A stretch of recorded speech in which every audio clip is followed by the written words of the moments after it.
காலங்களை மக்கள் பயன்படுத்துவதற்காக எழுதப்பட்டது இந்த 5 அங்கங்களை சேர்ந்தது பஞ்ச அங்கம். அப்ப இது போல மக்கள் காலண்டர் அப்படின்றத பயன்படுத்துனது ஒரு காலத்துல பஞ்சாங்கங்களை தான். அப்ப ஒரு விவசாயி பஞ்சாங்கம் வாங்கி வச்சிருப்பாரு, ஒரு கோயில் குருக்கள் பஞ்சாங்கம் வாங்கி வச்சிருப்பாரு. அதுல என்ன மொழி இருக்கும் சார்? தமிழ் தான் இருக்கும், தமிழ் தான் இருக்கும். இப்ப வருடம் என்ன திதி, என்ன கரணம், என்ன இது மாதிரி விஷயங்கள்லாம் எழுதி ஒவ்வொரு நாளுக்கான தகவல்களை அதுல பக்கம் பக்கமா எழுதியிருப்பாங்க. இப்போ மணிங்கிறது வந்து இப்போ நம்ம இதை வந்து ஓரை அவர், நம்ம ஊர்ல தான் ஓரைன்றது போச்சு, அதை தான் வந்து HOUR ஹவர் அப்படின்னு சொல்லி நம்ம பயன்படுத்துறோம். இதுல பொதுவாக காலங்களை நம்ம எப்படி அவர், மினிட்ஸ், செகண்ட்ஸ் இது மாதிரி பிரிக்கிறோமோ அதை அவங்க எப்படி பிரிச்சிருந்தாங்க அப்படின்னா நாளிகை, வினாளிகை, தற்பறை அப்படின்னு பிரிச்சிருந்தாங்க. ஆன்மீக உலா சேனலை பாருங்க, மறக்காம லைக் பண்ணுங்க, ஷேர் பண்ணுங்க, சப்ஸ்கிரைப் பண்ணுங்க.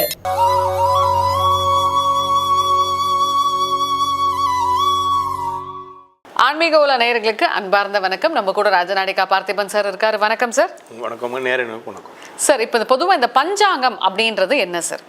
பஞ்சாங்கம் அப்படிங்கிறது வந்துங்க பஞ்ச அங்கம், திதி, கரணம், யோகம், வாரம், நட்சத்திரம், இது எல்லாமே கால கணிதங்கள். இப்போ காலண்டர் அப்படின்னு நீங்கள் பார்க்குறீங்க இல்லைங்களா? ஆமாம். காலண்டரில் என்னென்ன இருக்குது? நல்ல நேரம் இருக்கும். காலண்டர் எதுக்கு வாங்கி மாட்டுறீங்க வீட்டில்? டேட்டு பார்க்க. அப்போ டேட்னா என்னென்ன இருக்குது அதில்? 1 to 30 வரைக்கும் இருக்கும். அப்போ தேதி, மாதம், வருடம். அப்போ இதனுடைய தகவல்கள் இருக்கும் இல்லைங்களா? ஆமாம். அப்போ இது எதுக்கு நீங்கள் வீட்டில் வாங்கி மாட்டுறீங்க? நமக்கு தெரியணும்ல சார், இன்னைக்கு எந்த நாள், எந்த. அப்போ உங்களுக்கு தேவை, உங்களுடைய தினசரி வாழ்க்கைக்கு இது தேவையா இருக்கு. வீட்டில் ஏன் கடிகாரம் மாட்டிருக்கிறீங்க? இன்னைக்கு இப்போ என்ன டைம் போயிட்டு இருக்குன்னு தெரியும். அப்போ காலம் சார்ந்த கணிதங்களுக்குள்ள தான் உங்களுடைய வாழ்க்கையை அமைஞ்சிருக்கு இல்லைங்களா? சரி, ஒரு 200 வருஷத்துக்கு முன்னால போவோமே, ஆனால் 150 வருஷத்துக்கு முன்னால போவோமே, நம்ம ஊர்ல மணி பற்றிய விழிப்புணர்வு இல்லை. மணி வந்து அவ்வளோ பெரிய நாலேஜான சப்ஜெக்ட் கிடையாது. இப்போ மணிங்கிறது வந்து இப்போ நம்ம இதை வந்து ஓரை, அவர், நம்ம ஊர்ல தான் ஓரைன்றது போச்சு, அதை தான் வந்து HOUR ஹவர் அப்படின்னு சொல்லி நம்ம பயன்படுத்துறோம். ஓராங்கிறது சமஸ்கிருத மொழின்னு ஒருத்தவங்க சொல்றாங்க, ஒருத்தவங்க லத்தீன்னு சொல்றாங்க. ஏன்னா இது வந்து இங்கிலீஷ்காரனும் பயன்படுத்திருக்காங்க இல்லையா? இது வந்து ஸ்பானிஷ்ன்னு சொல்றாங்க, இது என்னமோ ஒண்ணுங்க. ஆனால் நம்ம ஊரில் வந்து இது ஓரா அப்படிங்கிறத தாண்டி நாளிகைன்ற மெத்தட் பயன்படுத்தப்பட்டுச்சு. அப்போ இந்த வாட்சுகளும் இல்லை, சரிங்களா? அப்போ மக்கள் எதை பயன்படுத்தியிருப்பாங்க? இப்போ நம்ம பயன்படுத்துறது வந்து கிரிகோரியன் சிஸ்டம். ஓகேங்களா? இப்போ நம்ம பயன்படுத்தக்கூடிய 2000 2026 நம்ம சொல்றோம் இல்லைங்களா? இது வந்து கிரிகோரியன் சிஸ்டம். இது வந்து கிறிஸ்து பிறப்பை ஒட்டிய கணிதம். கிறிஸ்து பிறப்புக்கு இதுக்கும் பியூரா செட் ஆகல, ஆனால் கிறிஸ்து பிறப்பை ஒட்டிய கணிதங்களை கொண்டு வராங்க. இது வந்து உலக பயப்படுத்தப்பட்டதுனால நம்ம என்ன செஞ்சுக்கிறோம், அடாப்ட் ஆகிட்டோம். ஆனால் நம்ம ஊர் கணிதங்களுக்கு வேற காலண்டர் சிஸ்டம் இருக்கு. அப்போ இந்த இது ஒரு 200 வருஷமா 100 வருஷமா ஆங்கிலேய படையெடுப்புக்கு பிறகுதான் இது சரிப்படுத்தப்பட்டது. இப்போ ஒரு 200 வருஷத்துலேருந்து ஒரு 100-150 வருஷமா தான் இந்த சிஸ்டமே நம்ம ஊருக்கு பழகுறோம். அதற்கு முன்னால எனக்கு தெரிஞ்சு எங்க பாட்டி வந்து மே மாசம் ஏப்ரல் மாசம்லாம் தெரியாது, அதுக்கு ஆனி மாசம் ஆவணி மாசம் தான் தெரியும். இப்போயே நிறைய பேர் அப்படிதான் சார் இருக்காங்க. நான் ஏப்ரல் மாசம் வரேன்னு சொன்னா ஏப்ரலா அப்படின்னா அப்படின்னும், சித்திரை மாசம் சித்திரையா வா வா அப்படின்னு சொல்லும். அப்போ இதுக்கு முன்னால் இருந்த சிஸ்டம் வந்து நம்மளுக்குன்னு பாரம்பரிய காலண்டர் சிஸ்டம் இருந்துச்சு. இதில் பொதுவாக காலங்களை நம்ம எப்படி அவர், மினிட்ஸ், செகண்ட்ஸ் இது மாதிரி பிரிக்கிறோமோ அதை அவங்க எப்படி பிரிச்சிருந்தாங்க அப்படின்னா நாளிகை, வினாளிகை, தற்பறை அப்படின்னு பிரிச்சிருந்தாங்க. வாரம் இது மாதிரி விஷயங்களையும் வேற வேற மாதிரி பிரிச்சிருந்தாங்க. இப்போ எப்படி நம்ம தினம்னு சொல்றோம், தினம் நாள்னு சொல்றோம் இல்லைங்களா? இதை அவங்க என்ன பண்ணியிருந்தாங்கன்னா தினம் என்பது திதியாகவும், அதான் தின கதி பேர் தான் திதி. அப்போ நம்ம திதி இங்கிலீஷ்ல சொல்லுங்க, ஸ்பெல்லிங் பண்ணுங்க. திதியை என்ன ஸ்பெல்லிங் போடலாம்?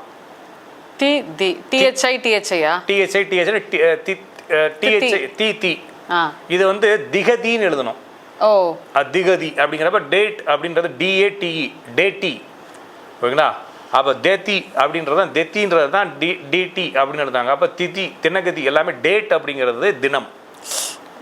ஓகேங்களா? அப்போ தினம் அப்படிங்கிறதும் நாள் என்பது நட்சத்திரம். ஓகேங்களா? நட்சத்திரம் என்பது நாள். அப்போ நாள் நட்சத்திரம் அப்படிங்கிறதும் 2 ஒன்று, திதி தினம் 2 ஒன்று.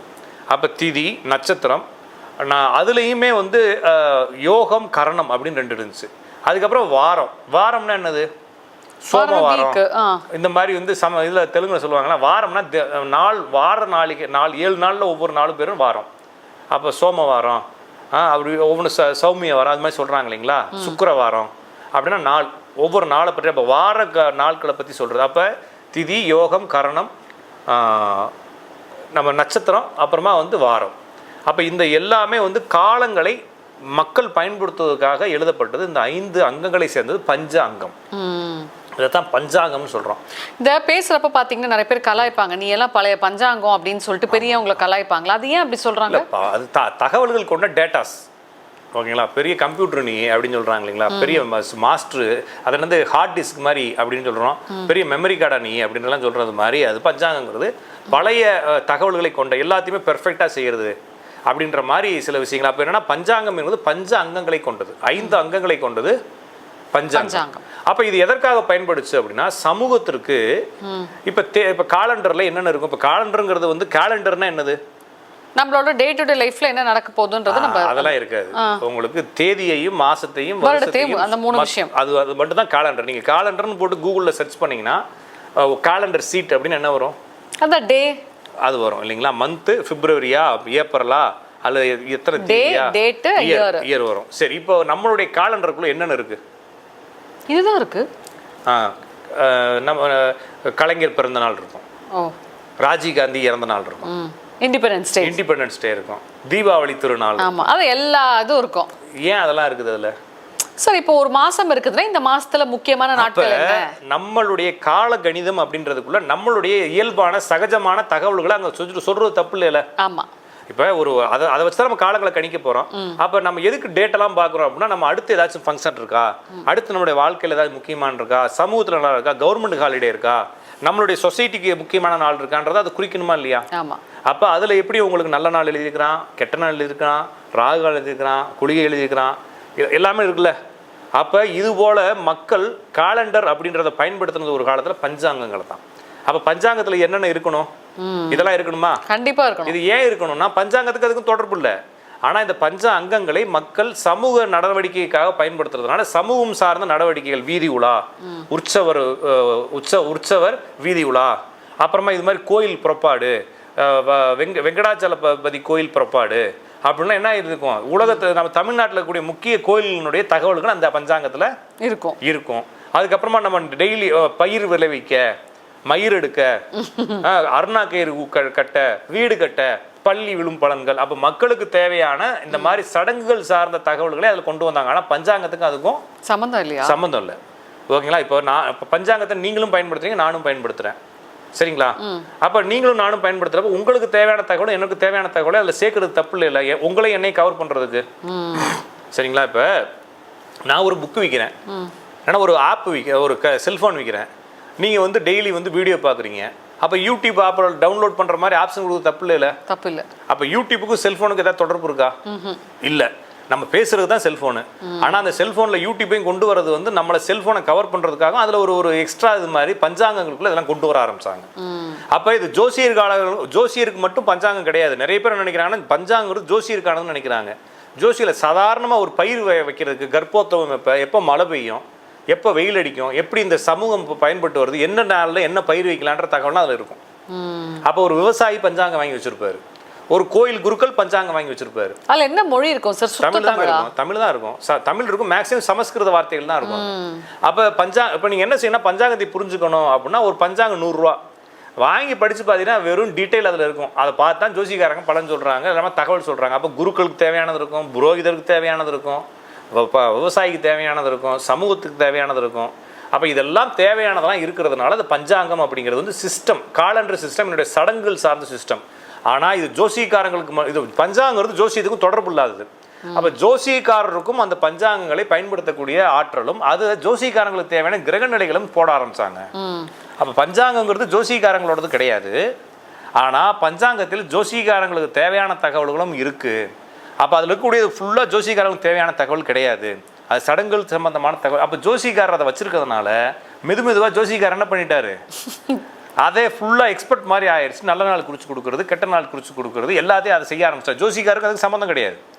ஜோசியக்காரர் விதியை மட்டும் தான் சொல்றவர். ஓகேங்களா? அதுல இந்த பாம்பு பஞ்சாங்கம்ன்றாங்களா? அதாவதுங்க பஞ்சாங்கத்துல நிறைய இருக்குங்க. இப்போ மொபைல் வச்சுக்கிறீங்க, மொபைல்லேயே வந்து ஆண்ட்ராய்டு இருக்கு, ஆப் இருக்கு, ஆப்பிள் இருக்கு, ஒவ்வொன்றும் இருக்கு. இது மாதிரி ஒவ்வொருத்தவங்களும் பயன்படுத்த அடுத்தடுத்த அப்டேட் போனாங்க. ஃபர்ஸ்ட் வந்து வாக்கிய முறையில இருந்துச்சுங்க. அதாவதுங்க பாடல்களாக கணிதங்களை எழுதி வச்சிருப்பாங்க, வாக்கியமா இருக்கும். அதை ஃபுல்லாக படிச்சு அதை கணிதம் பண்ணி பஞ்சாங்கங்களை எழுதிக்கிட்டு இருந்தாங்க ஒரு காலத்தில். அதுக்கப்புறமா கிரகங்களை பற்றிய அறிவும் கிரகங்களை பற்றிய தெளிவுகளும் சமூகத்துக்கு கிடைக்க ஆரம்பிச்சு. வானியல் சார்ந்த வான்கோள் ஆராய்ச்சியாளர்கள் நிறைய பேர் காலங்காலமாக வர ஆரம்பித்தாங்க. அவங்கள பின்பற்றி இதை நம்ம மனப்பாடம் பண்ணி ஒப்பிக்கிற மாதிரி பாடல்களாக இல்லாமல் இதை ஆராய்ச்சி செய்து புரிந்து கொள்ளக்கூடிய ஆற்றல்கள் நிறைய பேருக்கு வர ஆரம்பிச்சு. அப்போ நம்ம உலகமயமாக்கல் சொல்றது பொருளாதாரம் சார்ந்தில்லை. இந்த கணிதங்கள் உலகமயமாக்குனது எத்தனையோ வருஷத்துக்கு முன்னால்.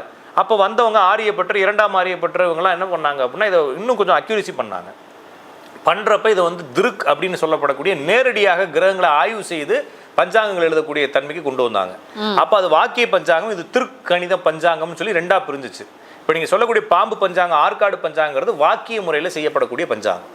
இப்போ ரெண்டு பஞ்சாங்கங்கள்லையுமே இந்த வருட ராஜா யாரு, இந்த வருட மந்திரி யாரு, என்னென்ன கிரகங்கள் இந்த வருஷத்தை ஆளுது, இது இந்த வருஷம் என்னென்ன நடக்கும், என்னென்ன மாதிரி விஷயங்கள் நடக்கும்ன்றதெல்லாம் கணிச்சு அதில் பக்கங்களாக எழுதியிருப்பாங்க. யார் சார் அதெல்லாம் எழுதியிருப்பாங்க? அந்த பஞ்சாங்கத்தை வெளியிடக்கூடிய அதில் அந்த குரூப்பில் ஒர்க் பண்ணக்கூடியவங்க எழுதியிருப்பாங்க. அதில் எப்பயுமே எல்லா வருட இதுலையுமே சூறாவளி வரும், கடல் கொந்தளிக்கும், 2 நாடுகளை போட்டி போடும், 3 நாடுகளுக்கு இடையில் போர் வரும், தங்கம் விலை உயரும், விவசாயம் தாழ்ந்து போகும், எல்லாமே காமனாவே இருக்கே சார். அப்படிதான் எழுதியிருப்பாங்க. இப்போ நான் இந்த வருஷம் நடக்கிறத பார்த்துட்டு நான் வட்டம் போட்டு கட்டம் போட்டு ஃபேஸ்புக்கில் போடுவாங்களே தவிர வருஷம் பார்த்தா அப்படி தான் இருக்கும்.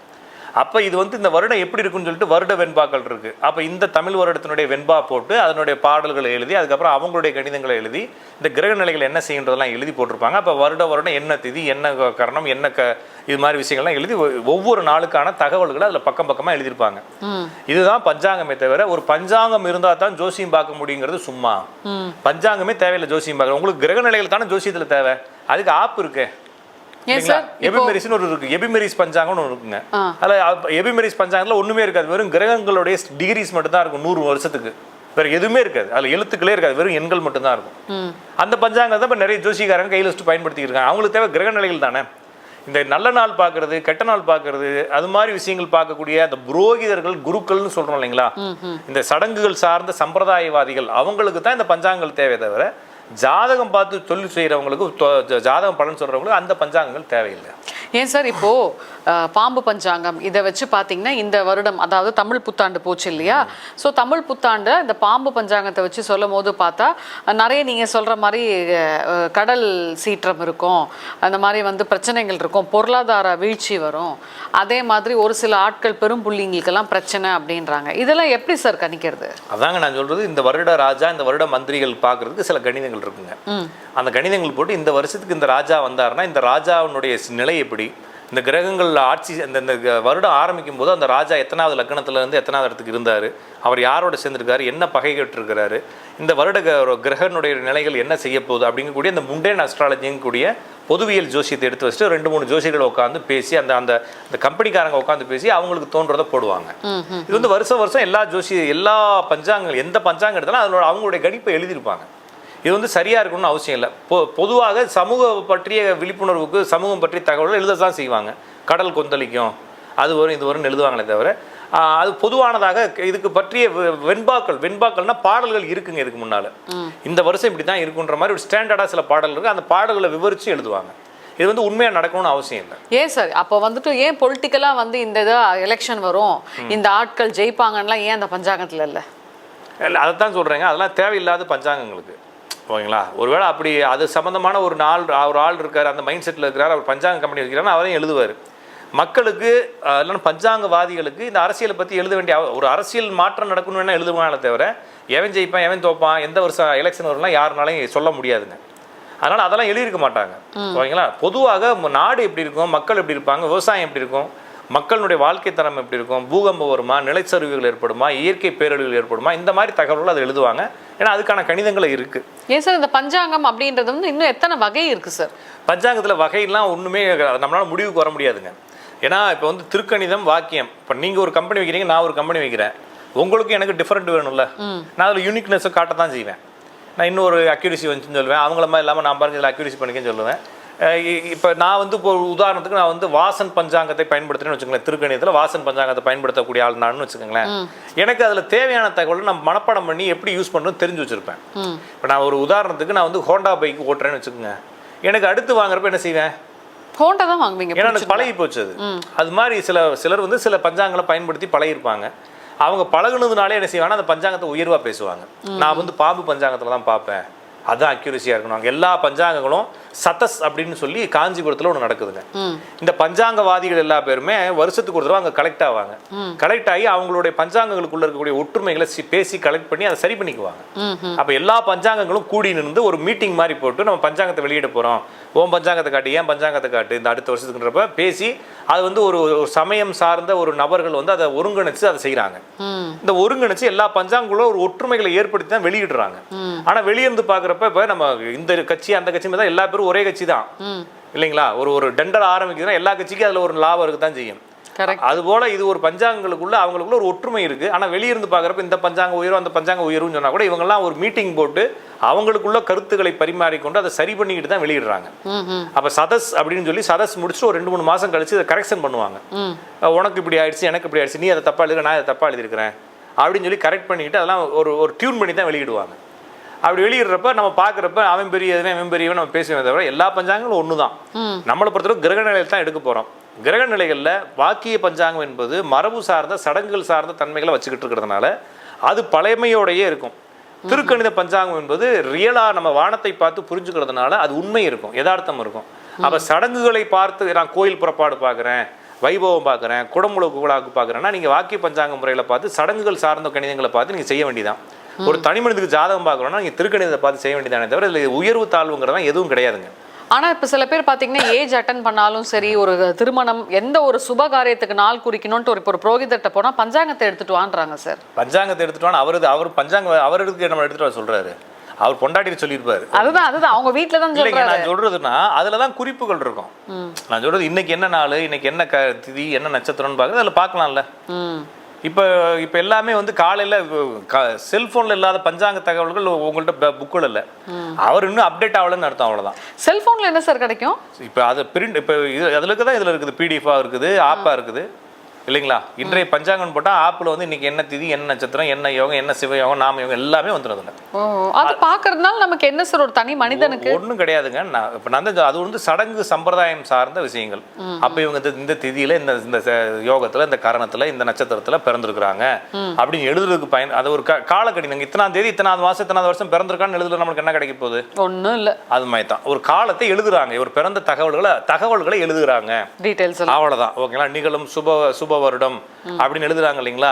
அது மாதிரி தகவல் எழுதுறாங்களே தவிர அது எழுதுறதுனால நம்மளுக்கு பிற்காலத்தில் டேட்டா அவ்வளோதானே தவிர இது வந்து அப்படித்தான் எழுதணுன்ற ஒரு ரூல். அது எழுதணுன்ற அவசியம் இல்லை. சரிங்களா சார்? இந்த கொஸ்டின் பேங்க்னு சொல்லுவாங்க, 5 years கொஸ்டின் பேங்க் வாங்கி படிச்சிங்கன்னா அதுல இருந்தா வந்து போர்டு எக்ஸாம்ஸ்க்கெல்லாம் கேள்வி வரும்னுவாங்க. நீங்க சொல்றதை வச்சு பார்த்தா வருஷம் நடக்கக்கூடிய டேட்டாஸ் அதெல்லாம் கலெக்ட் பண்ணி ரேண்டமா இவங்க ப்ரெடிக்ஷன்ஸ் கொடுத்து அந்த பஞ்சாங்கம் பிரிண்ட் பண்ணுவாங்களா? இல்லைங்க, அவங்க நான் தான் சொல்றேன்ல, இந்த வருஷத்துக்கு யார் ராஜா, இந்த ராஜா வந்தாருன்னு இப்படி நடக்கணும் ஒரு ஸ்டாண்டர்ட் இருக்கு. அதை எழுதி போடுறாங்களே தவிர அவங்க அதை பிளான் பண்ணிலாம் எழுதல. ஒரு ஸ்டாண்டர்ட் இருக்குங்க. இவர் ராஜாவா வந்தா, இவர் மந்திரியா வந்தா, நான் சொல்றது மந்திரி ராஜானா அரசியல் இல்லை, கிரகங்களுக்குள்ள இந்த ராசிகள் இந்த இடங்கள்ல இருக்கப்ப இந்த ராஜா உற்பத்தி ஆவாங்கன்றப்ப இந்த வருஷத்தை எந்த கிரகம் ஆளுதுன்ற மாதிரி ஒரு நம்பிக்கை இருக்கு. அந்த நம்பிக்கைகள் வந்து இப்படி தான் இருக்குன்ற மாதிரி அவங்களுக்கு ஒரு ஸ்டாண்டர்டைஸ் இருக்கு. அதை போட்டு அப்படி பிரிண்ட் பண்றாங்க, அவ்வளவுதான். நான் சொல்றது புரிஞ்சுக்கிட்டீங்க? அவ்வளவுதான், ரொம்ப சிம்பிளா புரிஞ்சுக்க வேண்டியது. இது வந்து ஒரு கட்டிட கலை மாதிரி. இப்போ நம்ம ஊர் பக்கம் இருக்கக்கூடிய கோயில்லாம் ஒரே மாதிரி இருக்கும், நார்த் சைடு இருக்கக்கூடிய கோயில்லாம் ஒரே மாதிரி இருக்கும், சர்ச் எல்லாம் ஒரே மாதிரி இருக்கும். ஏன் சர்ச் வந்து ஏன் அங்க இருக்கிற மாதிரி இங்க கட்டுறீங்க அப்படின்னு யார்ட்டையும் கேட்க முடியாது. மசூதி ஏன் அங்க இருக்க மாதிரி இங்க கட்டுறீங்கன்னு கேட்க முடியாது. ஏன் கோயில் அந்த ஊர் மாதிரி, இதெல்லாம் ஒரு ஸ்டாண்டர்டு, அது நம்பிக்கை. அது போல பஞ்சாங்களும் இப்படி தான் டிசைன் ஆயிருக்குது. அது அப்படியே போயிட்டு இருக்கு. அது ஒரு நம்பிக்கை தானே தவிர அது முழுமையான ஜோசியம் கிடையாது. வந்து பஞ்சாங்கிறது சமூகம் சார்ந்த நடவடிக்கை, அவ்வளோதான். அது ஒரு டேட்டா புக்கு, அவ்வளோதானே தவிர அது எல்லாருக்கும் பயன்படுற மாதிரி, சமூகத்துக்கு சொசைட்டிக்கு டோட்டலாக பயன்படுற மாதிரி அதில் வச்சுருக்காங்க அப்படின்றத. அப்போ மனையடி சாஸ்திரம் இருக்கும், பள்ளி உள் பலன்கள் இருக்கும், ஜாதகமே இல்லை, ராமச்சக்கரம் சீதா சக்கரம்னு இருக்கும். அதை கண்ணை மூடிக்கிட்டு ஒரு இடத்துல கை வச்சிங்கன்னா அதில் எத்தனாவது இடத்துல கை வைக்கிறீங்கன்னா நல்லது நடக்குமா கெட்டது நடக்குமா நீங்களா புரிஞ்சுக்கிறதுலாம் இருக்கும். ஒரு சும்மா சமூகம் சார்ந்த எல்லா நம்பிக்கைகளையும் அதில் போட்டு வச்சுருப்பான். சிறப்பு. ஓகேங்களா? அவ்வளோதான், புரிஞ்சு. ஆன்மீக உலா சேனலை பாருங்க, மறக்காம லைக் பண்ணுங்க, ஷேர் பண்ணுங்க, சப்ஸ்கிரைப் பண்ணுங்க.